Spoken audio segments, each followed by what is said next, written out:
Okay. Last hymn of the day.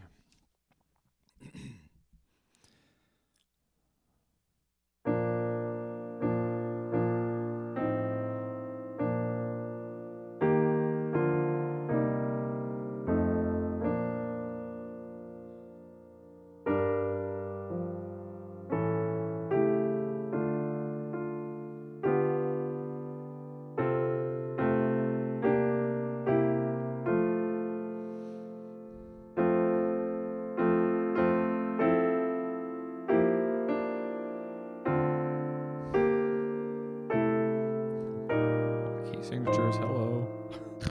All over the place.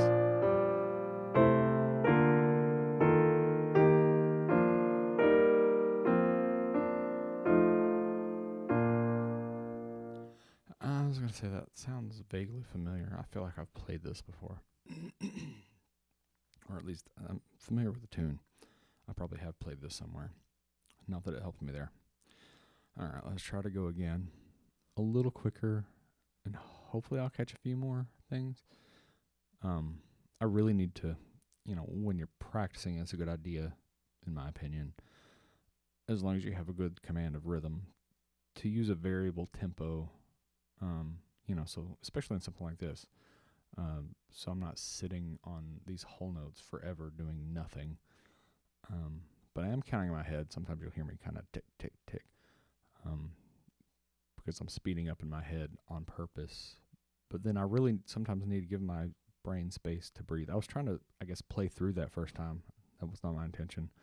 And so it was very accurate. Once I started missing things, I was just missing them left and right. But normally I'd give myself time. Sometimes you just have to really think, this is where my fingers are right now, and this is where they need to go, and give yourself time to process that.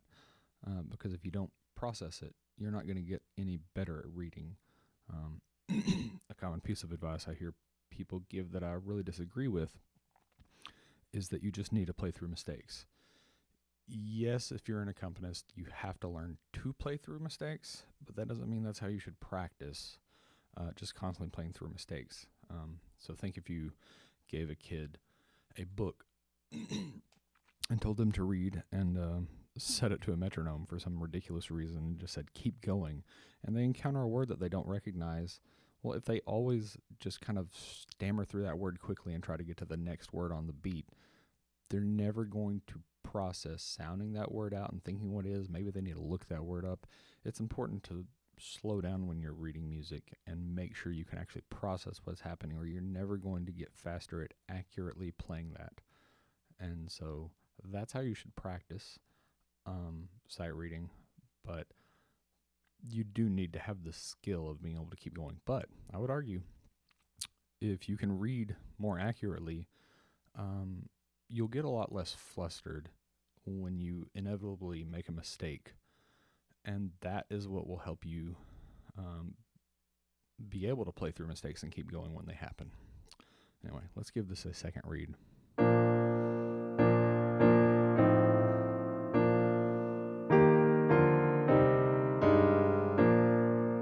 Key signatures again.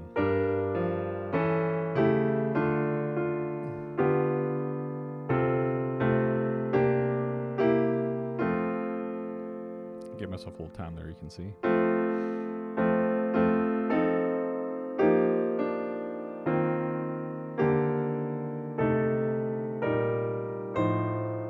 And again.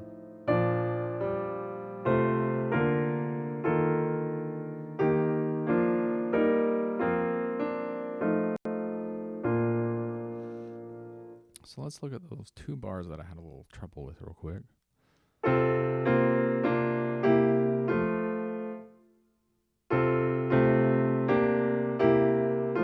And then again in the third system. I think where it tripped me up is where the tenor and the alto are on the same note, and then it sort of threw my fingers off. That still wasn't right.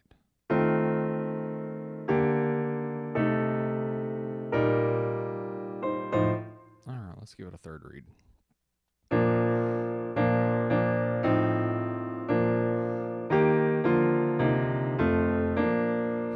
Close enough.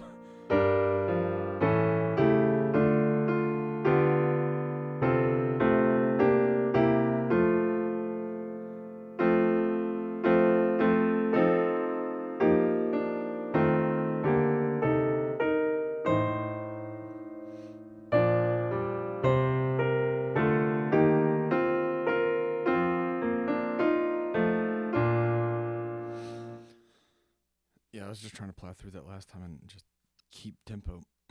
um, Something I did that last time that I wasn't really thinking about, like in the second to last bar, leading into it, I had dropped a lot of the left hand, and so when I came in, I only had this right hand, and I missed the half notes on the downbeat in the left hand, and I just threw them in after the fact. You know, it's that. It still works because you're given that little harmonic bit after the fact, especially in cases like this where you've got something. I mean, it's always better to get that left hand on the downbeat because it's really giving you that feel. But you can recover from a lot of things by just throwing in rhythm after the fact. So let's just for example, I'm going to play this first line and see if I can screw up the fourth bar. I'll probably screw it before the.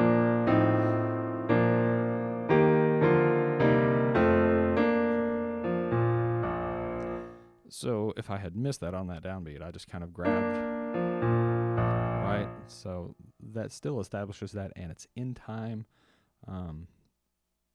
Granted, you know, that's a thing where you also have to have that skill to essentially be audiating a recovery for your mistake and be cognizant enough, essentially having done a real-time harmonic analysis. So I hit that and I go, oh, this is supposed to be a B-flat chord. What do I do to recover that and then still get to the next bar?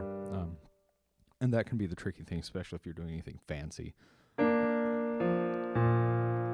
You might not want to jump down here because then you've got to jump back up here. But yeah,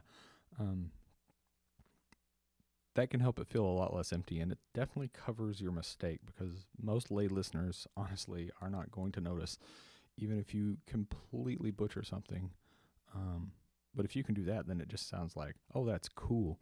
Or even somebody who reads music and they know better, they're like, oh, he meant to do that because that sounds like a more embellished accompaniment. No, it's because I messed up and I'm having to embellish a recovery. So